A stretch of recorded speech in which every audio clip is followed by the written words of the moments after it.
Well, hello, everybody. I'm Eric Bryant. I'm Director of New Church Development for the annual conference. And I also have on this video Craig Taylor, who's the pastor of Stovall United Methodist Church. And what we're going to be talking to you about today is Mission InSite. So by now, each of you have received a Mission InSite report that has been created by my office and sent to you.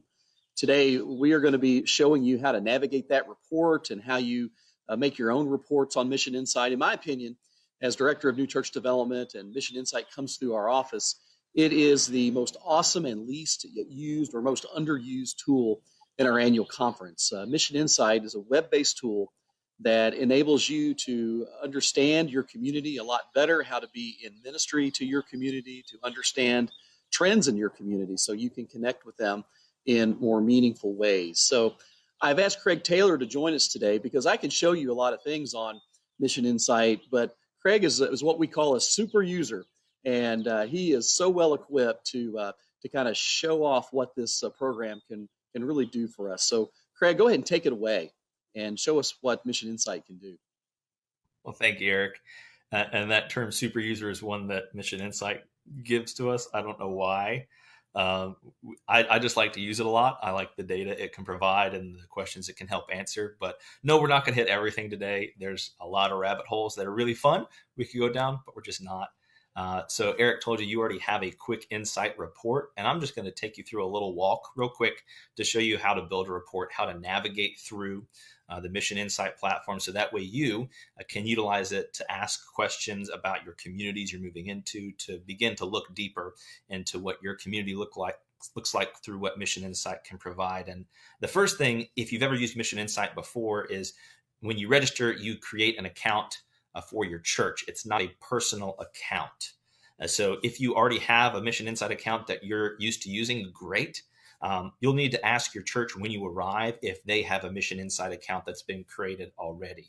If they can't answer that question for you, you can always contact Alan Wild at the conference office, and he'll be able to look through the records and see if one already exists. If they say they haven't, you'll just need to register for an account for them so they can get started. And on your screen right now, you'll be able to see a document that we use to help churches register. You can put in this code that you see right here, pause the video, and follow these instructions. You can also reach out to me, and I'll be able to provide this document to you as well. But using that code, you can register through the Kentucky Annual Conference and become a part of the Mission InSite platform. And that will get you on. It's just a simple set of instructions to get you up and running. And then you would come to a window like this when you log into Mission InSite, and you'll be able to see and start out where your church is. We're seeing my church, Stovall UMC in Radcliffe, Kentucky. That's right there outside of Fort Knox. So I know where your gold is. But when you look at this screen, there's a lot of stuff around the edges. And that's what I'm going to talk about first. On this left-hand edge, I call this the navigation bar. This is how you're going to move around the screen, whether you want to select something with this cursor-based icon, zoom in, zoom out. You can turn on three-dimensional maps. It does slow everything down, reset your zoom, or undo any actions that you've already done, or save what you're looking at. So again, this is how you're just going to physically move around the screen. And this window right here shows you what you've selected. So if I click the background of the map right now, it's going to bring up a selection of whatever we're looking at, whatever we've selected. But to build a report, you need to actually create boundaries. Everything's based on shapes. So if you wanted to actually create something, you're going to go to this bottom bar, and moving left to right, you want to cursor through these. The general view is pretty much the standard one you want to keep. And then you have layers. So you can look at different ways of making the map appear. You can turn on census groups, tracks, cities, high schools to get a different perspective. You can see I have the schools turned on here, and you can see the schools that are around my church. But then you'll come to shapes. And this is really where you start building a report, is here in shapes. And you can use basic shape drawing tools. Your selection options are over here on the right. Remember, left side's navigation, bottom side is how you build a report, and the right side here is the options for any one of these boxes you've selected here at the bottom of your screen. And so you could build a polygon, a rectangle, a circle, any one of these, but really what's generally the easiest way to start off is just doing a radius. And you can do that based on mileage usually. So I have 2.5 miles right here is the area I want to select. I could put in an address for the center of it, but I'm just going to select that and choose a point on the map. And I'm going to click right there in the dead center of my church because I want to know my community. And once I've selected the distance of the radius I want to make and where on the map I want to start, I just hit draw. And it's going to build that circle for me. And I'm a little too zoomed in, so let me zoom out a little bit so I can better see that. And now I have my boundary of what's going to build my report. And plotting right here on the bottom is a more advanced feature where you can put in all the congregants from your church and have them placed on the screen and make comparative analyses, which is something you can do, but we're not going to get into that today. And then you move over here to demographics. And these are your reports. And now remember, you have to have your shape over here. And in our dialog box on the left, it shows us that we have selected that shape. You can have multiple shapes on your screen, but you're only going to use one of those, whichever one is the currently selected one over here, to build your report. And so over here, it says our information is coming from the Kentucky Annual Conference. That's what we want, and that's what yours will say.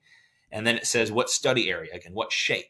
What is our study area we want to look at? And it has my little circle I've drawn, and then you get to choose which report. And there's plenty of them. Comparative InSite here is the one that you can use if you've plotted, again, to see your congregation against your community. Right now, we're just going to do a quick InSite, and that's going to give us a comparison of our community, that circle we built, against the average of everybody else's data that we have access to throughout the conference. So it's saying based on average, your area looks like this compared to, the averages of everybody else. So we'll choose the quick InSite report, and then we will tell it to generate a report. Yes, what'd you say, Eric? Just add real quickly, we don't have time in this video segment to do the comparative InSite report, but Craig had mentioned about plotting. Contact Alan Wild at the NCD office, and we'll help you plot your congregation. It's very easy to do, and that opens up a whole new world of It's reporting. a super, super powerful tool to be able to truly see a window to your specific congregation and how it looks compared to whatever surrounding you're looking at. Yes, thank you. Sorry for interruption. Yeah, you're perfect. No, we need you as the director to help us with things like this. So you've clicked to generate your report, and now you've built your report. And this should be what you're looking at, what the conference has provided you to look at for your new appointment. And it's going to be based on that basic radius. I don't know if you guys do 2.5 or 5 miles, Eric. It'll be a basic boundary around your church. It depends on population density. So some I've done both. And as you move through this, it'll show you your actual selection area on a map. And it's going to give you a bunch of different ways of looking at your church based on population, based on the trajectory of the future of the area, based on housing, based on types of persons, whether they're younger, older, their status. Right here we can see their age trend. Some really helpful information here, but the most helpful information is this information that helps describe the people, because just because we know how many people have bachelor's degrees or how many people are high school graduates doesn't let us get to know them as much. That's some pretty basic data, and we could get that through other sources. And again, here we can see the racial ethnic percentages, but below this, we come to something called mosaic segments. And here it tells us how much of a certain area is a certain mosaic segment. And mosaic segments help describe people in terms and words we understand. And it creates digital groups, so to speak, that compare people's income, attainment in life, family, religious perspectives, political ideologies, buying habits. It puts all that together in a blender, and it comes up with these categories that help describe people, like digital dependence, aging in place, bohemian groove. The top one here, this biggest blue one, is called suburban attainment. And these will look different for your specific context. But if you look, here it has this term comparative index. And I want you to be really important about that. 100 is average on comparative index. And that's how these things work, is they're off a comparison basis. So 100 means your study group, your area, looks exactly like the other area it's compared against, which is the rest of the conference in terms of data. So if we see something that's 1,000 on comparative index, that means it's 10 times as much.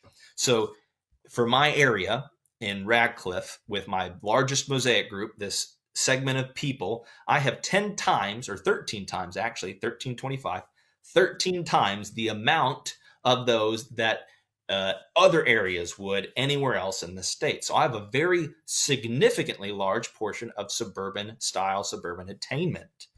And we get to learn what that means when we go in to look at these segments. And the way you'll find the report on these is to go into Mission InSite and come down here to this little question mark, this navigation bar, and it'll open up all these little helpful tools here on the right. One of them is segment descriptions, Mosaic USA groups. And I'll show you that first. And the other really helpful one is the Mission Impact Guide right here. And if you click these, it'll download a PDF to your computer, and I'll bring that up now. And I've already queued up the Mosaic group for D18 suburban style. And here's the overview of it. And it'll talk about what they look like, their average education, their styles of work are white collar jobs. They generally have solid incomes, and it talks all about what they are. And me and Eric have talked before. It really does actually describe it pretty well what our areas might be in terms of what segment we might land in. While I queue up the impact guide here, I'll talk about one I did. I did this at my previous church when I was working to create a sermon series, and I wanted to know what the biggest segment was, and it was called stock cars and state parks. And I didn't have time to look at the guide like we are now, and I started driving around, and at every other driveway I saw a vehicle that wasn't street legal. Whether it was a quad, a gator, a dirt track racer, a legal Jeep, whatever it was, they all had trailers to haul these things. And then it hit me, stock cars and state parks. All of their leisure time was spent outdoors in motorsports. And I actually ended up having someone that did semi-professional dirt track racing in the church. He built his own race cars. And so even just on the title, stock car and state parks, it really did help provide me a window into the church and into the community.